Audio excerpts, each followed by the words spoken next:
Hello Leos. तो आपका बहुत बहुत स्वागत है इस चैनल पर। और हम आज करने जा रहे हैं लियोस आपके लिए रीडिंग, जो कि पूरे साल की रीडिंग है। यानी कि 2022 आपके लिए किस तरह की ऊर्जा लेकर के आ रहा है, क्या कुछ आप एक्सपेक्ट कर सकते हैं 2022 में, यही सब जानने की हम कोशिश करेंगे। ओके लियोस तो आपके लिए हमें 3 कार्ड्स मिल गए हैं और जो ऊर्जा है ऑलमोस्ट ऑलमोस्ट कंप्लीशन पे है। द वर्ड कार्ड है आपके लिए लियोस। और मैं आपको भी बताती हूँ। तो ये उन लोगों को रेजोनेट हो सकता है जो कि इस समय थोड़ा सा उलझन में हैं, बहुत सारी चीज़ें मैनेज कर रहे हैं, शायद कुछ अपने इमोशंस मैनेज कर रहे हैं बहुत ज़्यादा। तो 2022 में क्या होगा कि आपकी तरफ कोई मैसेज आएगा, आपकी तरफ कोई ऐसी अपॉर्चुनिटी आएगी जो आपको इस उलझन से, इस दिक्कत से, जो भी आप, जिसके लिए भी आप सोच रहे हैं या आप जूझ रहे हैं प्रेजेंट मोमेंट में, तो उससे आपको निकालेगी, इस जगलिंग से आपको निकालेगी। शायद 2 चीज़ों में आप उलझ गए हैं और आप डिसाइड नहीं कर पा रहे हैं, या आप बहुत ज़्यादा मेहनत कर रहे हैं इसको मैनेज करने के लिए। और ये बेसिकली मुझे थॉट लग रही है, कोई आइडिया लग रहा है, कोई परिस्थिति लग रही है जो बहुत ज़्यादा क्रिटिकल है आपके लिए। और आगे बढ़ने से पहले मैं आपसे ज़रूर कहूँगी कि चैनल को सब्सक्राइब कर लें। और ये जर्नल रीडिंग है, तो आपसे सभी मैसेजेस रेजोनेट हों ऐसा दावा बिल्कुल नहीं कर सकती मैं। अगर आपको अपने संबंधित वीडियो चाहिए तो आप मुझसे पर्सनल रीडिंग बुक करा सकते हैं। Let's move to the reading. तो ये कोई परिस्थिति है जिसमें आपको बहुत कुछ मैनेज करना पड़ रहा है, बहुत अनकंफर्टेबल सिचुएशन है। और यहाँ आप जानने की कोशिश कर रहे हैं कि आप इस स्थिति में क्या करें। और ये कोई भी परिस्थिति हो सकती है आपकी लाइफ की, मगर बेसिकली मुझे ऐसा लग रहा है कि आप अपनी लाइफ में किसी क्रिटिकल सिचुएशन में फंसे हुए हैं, किसी मुश्किल हालात में फंसे हुए हैं। यकीन मानिए 2022 आपके लिए बहुत बहुत हेल्पफुल रहने वाला है। इसमें आपको क्लैरिटी मिलेगी, आप आगे मूव कर पाएंगे। और बहुत ही जो जैसे बादल है ना, वो जैसे छट जाएंगे। यहाँ पर बादल है मगर ये सोट भी है, ठीक है। बहुत सारी जैसे थॉट्स हैं, मगर आप उनको क्लियर कर पाएंगे। उन थॉट से कोई मैसेज आपकी तरफ ऐसा आ सकता है, कोई आइडिया, कोई ऐसी सिचुएशन से बाहर निकलने की तकनीक आपको मिल सकती है जिससे आप आगे बढ़ेंगे और मूव करेंगे और अपने साथ साथ अपने परिवार को भी उस स्थिति से बाहर ले जाने में आप मदद कर पाएंगे, ठीक है। और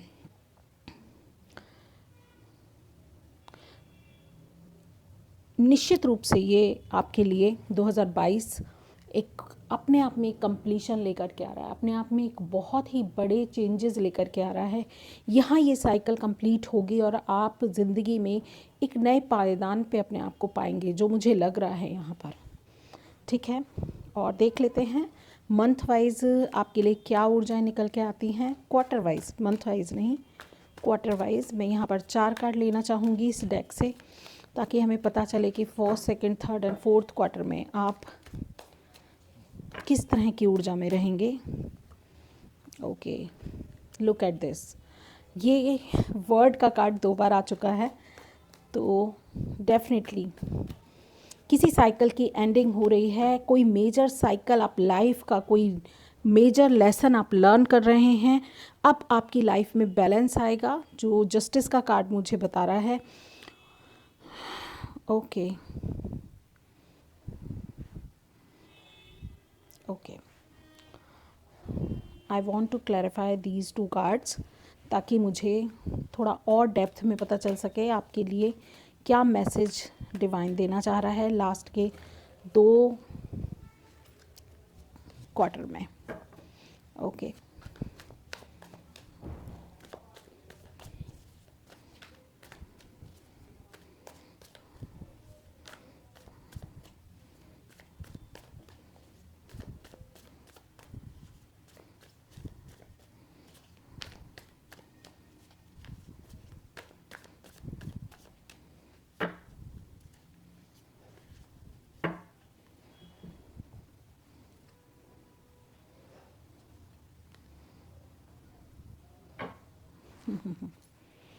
and bottom of the deck है एस ऑफ पेंटिकल्स।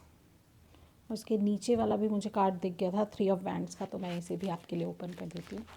तो या बेसिकली क्या होगा,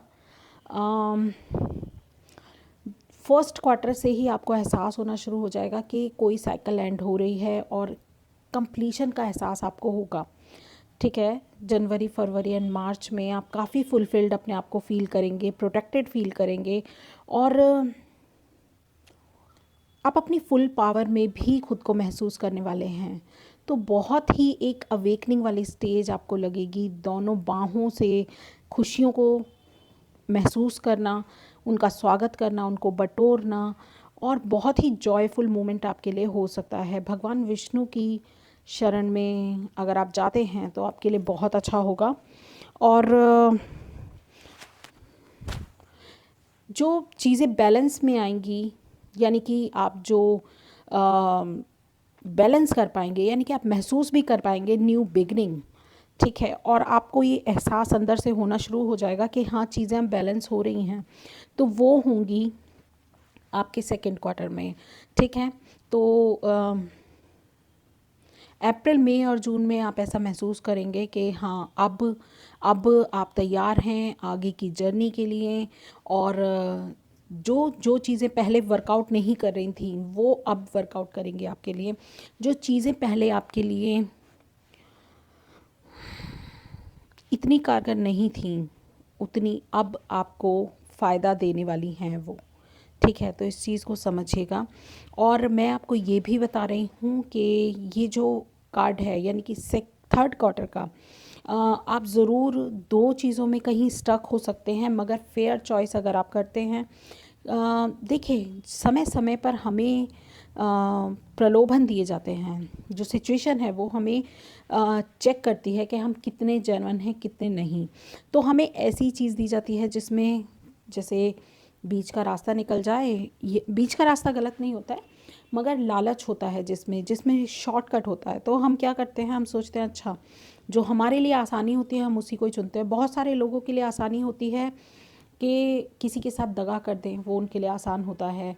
ठीक है, शॉर्टकट से पैसा कमा ले, वो उनके लिए आसान होता है। शॉर्टकट से आगे बढ़ पड़े, ठीक है, किसी को गिरा कर खुद आगे बढ़ जाए, वो उनके लिए ईजी होता है।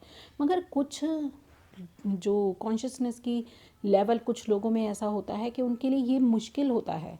ठीक है, किसी शॉर्टकट को प्राप्त करना। वो कहते हैं नहीं नहीं, लॉन्ग टर्म से ही चलेंगे हम, हमारे ज़िंदगी के उसूल ऐसे ही हैं।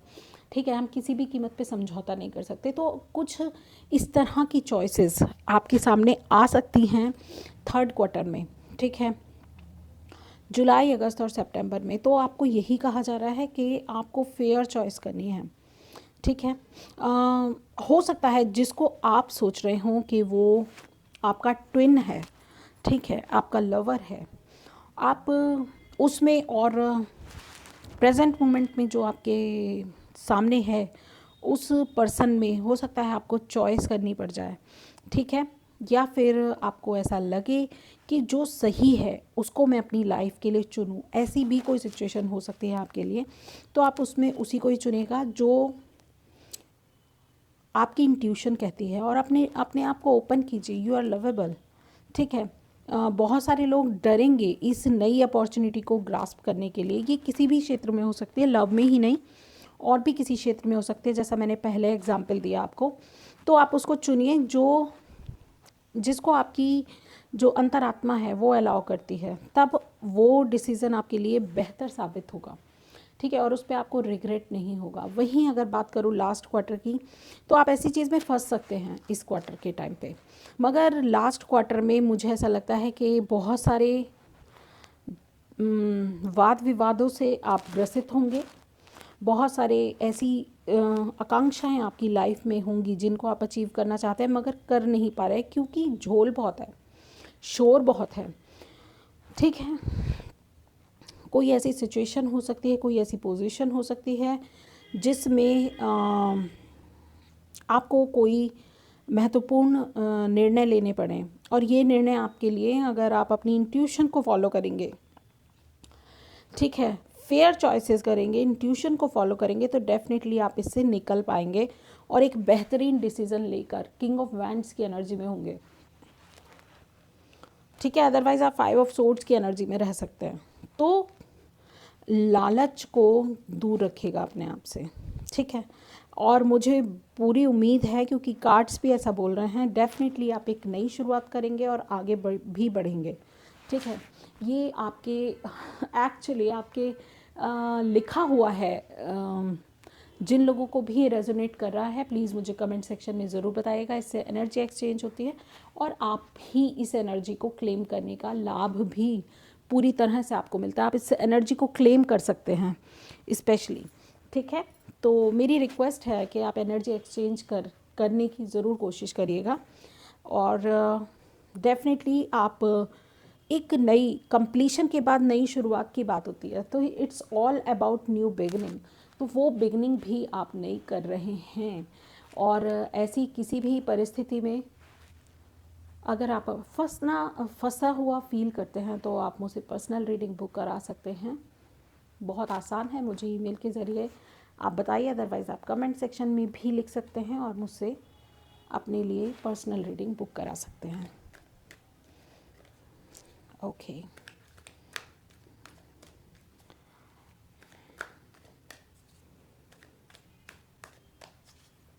लेट्स चेक और क्या है जो यहाँ पर आपके लिए महत्वपूर्ण है जानना। आपके पूरे साल की एनर्जी किस तरह से आप पे इम्पैक्ट डाल रही है उसके बारे में हम इस डेक से देखेंगे।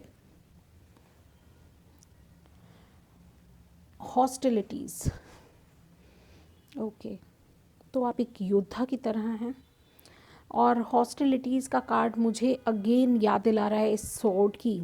यहाँ पर भी सोर्ड है आपके हाथ में और सीढ़ियाँ हैं यहाँ पीछे, आप अगर ध्यान से देखें तो, यानी कि आपके पास मौका है आगे बढ़ने का,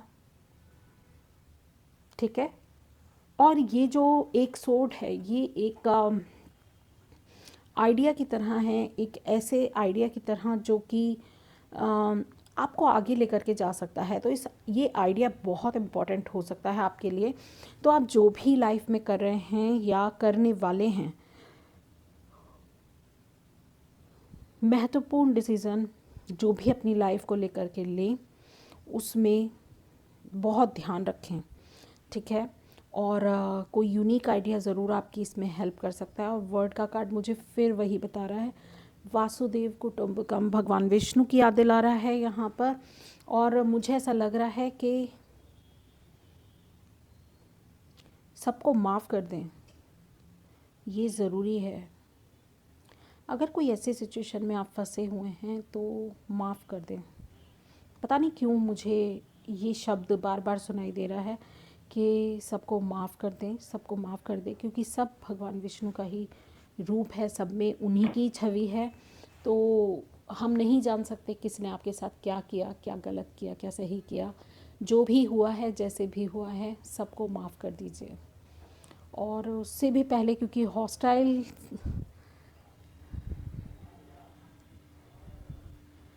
हॉस्टिलिटीज़ का कार्ड यहाँ पर मुझे यही बोल रहा है कि उससे भी पहले खुद को माफ़ कीजिएगा। पता नहीं क्यों ये मुझे बार बार याद दिला रहा है। ओके, आपके लिए 6 नंबर बहुत बहुत बहुत हेल्पफुल रहेगा। मुझे 6 नंबर दिख रहा है और 3 नंबर दिख रहा है, बहुत ज़्यादा दिख रहा है। तो 2 नंबर भी आपके लिए काफ़ी सिग्निफिकेंट हो सकता है, ठीक है। 369 तो हम जानते हैं कितने इम्पैक्टफुल नंबर हैं। और ये जो 2022 है ये भी 6 नंबर का ही है। तो 6 नंबर आपके लिए काफ़ी सिग्निफिकेंट है। ओके, लेट्स सी आपके लिए और क्या इस डेक से है। तो 2 कार्ड मुझे रिसीव हुए हैं, तपस और शिवा। तो तपस्या करेंगे तो भगवान शिव प्राप्त होंगे। तो ये जो लाइफ जर्नी है आपके लिए वो किसी तपस्या से कम नहीं है। धैर्य बनाएं। जो तपस्या है वो आपको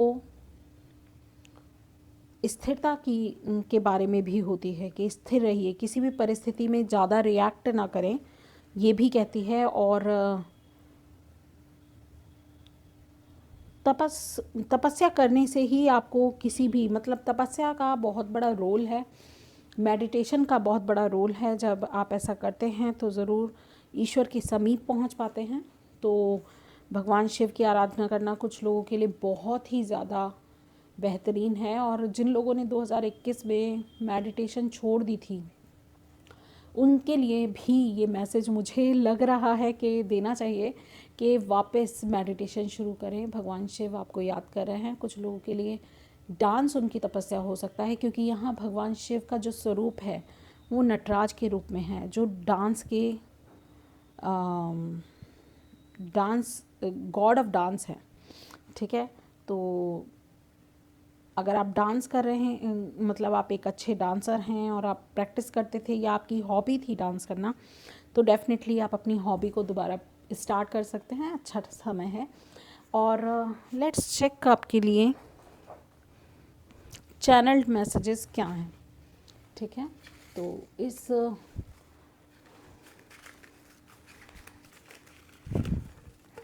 ओके बहुत सारे निकल गए हैं। वन बाय वन हम देखेंगे आपके लिए मैसेजेस। तो पहला मैसेज है, ask with sincerity, seek hidden treasure. तो कहीं ना कहीं तपस्या का मुझे यही लग रहा है। अगर आप भगवान से भी कुछ मांग रहे हैं तो पूरा ध्यान रहे कि आप जो भी मांग रहे हैं वो क्या है, एक्चुअली वो वर्थ है या नहीं है आपके लिए। अपनी मिस्टेक्स को करेक्ट कीजिए, यही समय है। रिट्रीट कीजिए।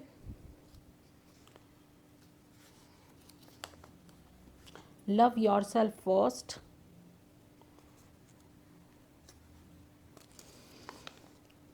Reach for the stars. आपकी हो सकता है पहुंच, आपकी विशेष तक पहुंच जाए आप। Solid on build on solid ground. तो पहले ग्राउंड को सॉलिड कीजिएगा, अपनी ग्राउंडिंग पे भी ध्यान रखिएगा। And the last one is engage high reason. Wow, अपने रीज़न्स को हायर बना दीजिए। एक लेवल अप तो आप हो ही रहे हैं, डोंट मतलब कोई भी डाउट नहीं है उसके लिए। तो हायर रीज़न के लिए खुद को एंगेज कीजिए, कुछ ऐसे पैशन को इग्नाइट करिए, कुछ ऐसे पैशन को फॉलो कीजिए जो कि आपको ह्यूमैनिटी की तरफ लेकर के जाए। शायद इसीलिए मेरे मुंह से निकला था वासुदेव कुटुंबकम, कि ये सारी ही दुनिया, ये सारा ही विश्व, ये सारा ही जगत भगवान की क्रिएशन है और भगवान का ही कुटुंब है। तो सबको अपना समझें, सबको माफ़ करें, खुद को माफ़ करें और लाइफ में आगे बढ़ें। ठीक है, अपनी किसी हाई रीज़न के लिए अपनी लाइफ को डेडिकेट करें। ऐसा कोई रेजोल्यूशन 2022 में आप बना सकते हैं जो कि ह्यूमैनिटी के हित में हो, ह्यूमैनिटी के लाभ में हो। तो आपको बहुत सारे स्तर पर सफलता दिलाने में योगदान रहेगा ईश्वर को बुलाइएगा अपनी खुशी और अपनी दुविधाओं में, आपकी ज़रूर हेल्प होगी। Thank you so much, bye bye. और जाते जाते आपसे फिर से रिक्वेस्ट करूँगी, चैनल को लाइक कीजिए, शेयर कीजिए, सब्सक्राइब कीजिए और हिट कीजिए बेल आइकन। मुझे आप पर्सनल रीडिंग के लिए भी याद कर सकते हैं। Thank you so much, bye bye.